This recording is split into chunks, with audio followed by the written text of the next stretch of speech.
Hey, what's up, guys? Let's talk about the pre-game caffeine conundrum that a lot of athletes face at higher levels. So it's no surprise that athletes at the collegiate level, at the professional level, play a lot of games that are late at night, start at 7 p.m., 8 p.m., sometimes even later. But that being said, what a lot of athletes will do before those games to get themselves amped up, to get in the zone, to get a little jolt, to really get fired up, is consume either coffee, pre-workouts, energy drinks, anything that's caffeine-based, essentially, and that will, of course, give them like that little boost of energy that they're looking for. What the problem is here is this creates a whole vicious cycle, a big problem in their recovery cycle here. And this is what I'm going to explain to you. So caffeine, as I have alluded to before in an Instagram post, lasts up to 9 hours in your system. So is active up to 9 hours in your system. What that means is if you consume caffeine before a 7 o'clock game, so like say around 6 or 6:30,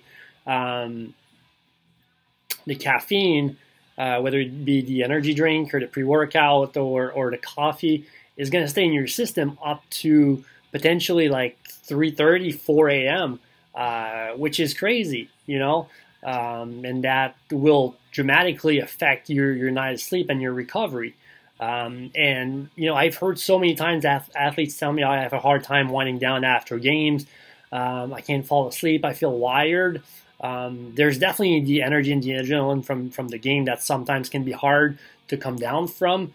But the first place I like to look at with the athletes I work with is their caffeine consumption, because this can be problematic. So what the situation they're faced with when they consume caffeine that late, before, like, let's say a 7 o'clock game, and the caffeine is going to be active in their system up until 4 a.m. So game, you know, is probably over by 10 p.m. or so. Then shower, you know, talk to teammates, the reporter if they're playing like at the highest level and whatnot.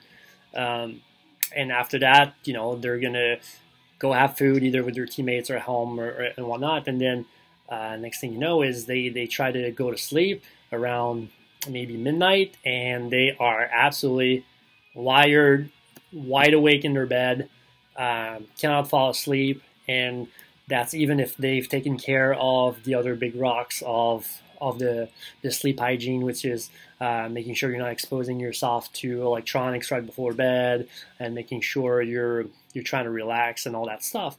Even though you're trying to do those things, you can't go to sleep. So now you're twisting and turning, and you end up falling asleep at 2, 3 a.m., maybe even later, and then you wake up the next day, and you're just either completely groggy if you have to get up for practice or travel or whatnot, or if you sleep in late, which also like screws up your your sleep cycle.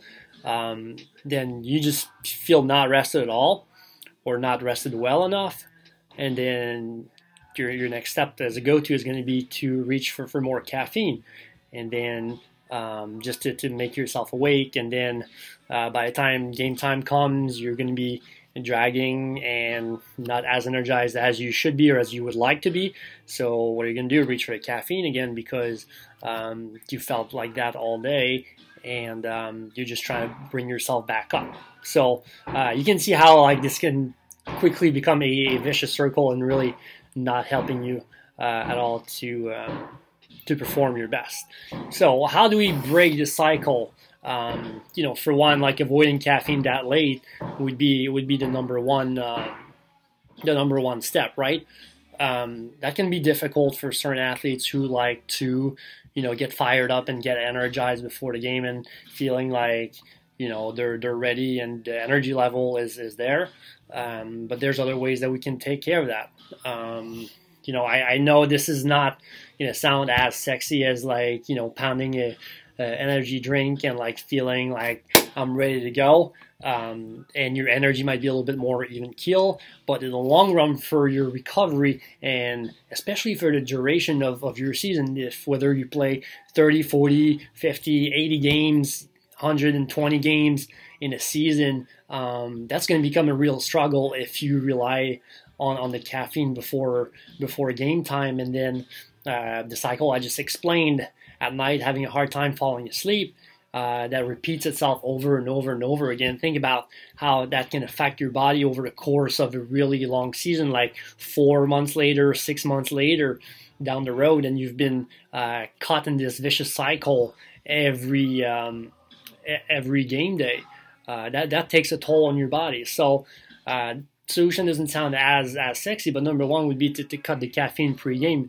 If you like to have your coffee or your caffeine intake, take it a little bit earlier in the day where it won't affect you so much when you're trying to go to sleep at night. That would be for one. For two, making sure that you're hydrated properly enough. So I know it doesn't seem like that would be something that happens a lot to high-level athletes, but it actually does. Not being hydrated enough, making sure that you're drinking enough water. I'm not talking about, coffee doesn't count, and soda, juice, energy drink, all that stuff, that doesn't count. I'm talking about straight up water. That needs to be, drinking enough water. You got to be making sure you're drinking at the very, very, very least half an ounce per pound of body weight. And that's not counting activity. So on top of that, you want to make sure that you're counting the water intake during practice and games and all that stuff.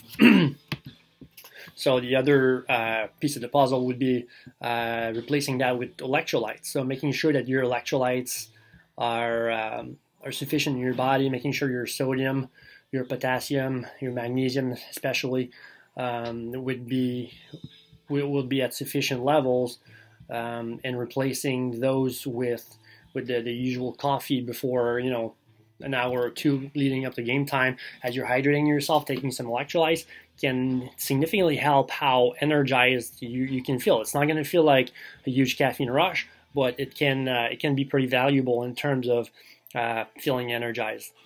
The other thing that might be interesting to look at, obviously, is nutrition. I've talked about in the previous video how huge pregame meals like spaghetti, dinner, that type of stuff before pregames might not be a great idea, and you can go watch that video if you haven't seen it. But making sure that we're controlling our blood sugar, we're not consuming huge amounts of sugar and carbohydrates before game time, because what's going to happen is that your insulin is going to spike in and crash down, and that will make you make your blood sugar low and make you tired before game time comes in. You won't feel optimally prepared for the game and to perform at your best. So hopefully this video helps. If you got any questions, any comments, feel free to post below, and give me a like and a follow, and I'll catch you guys next time.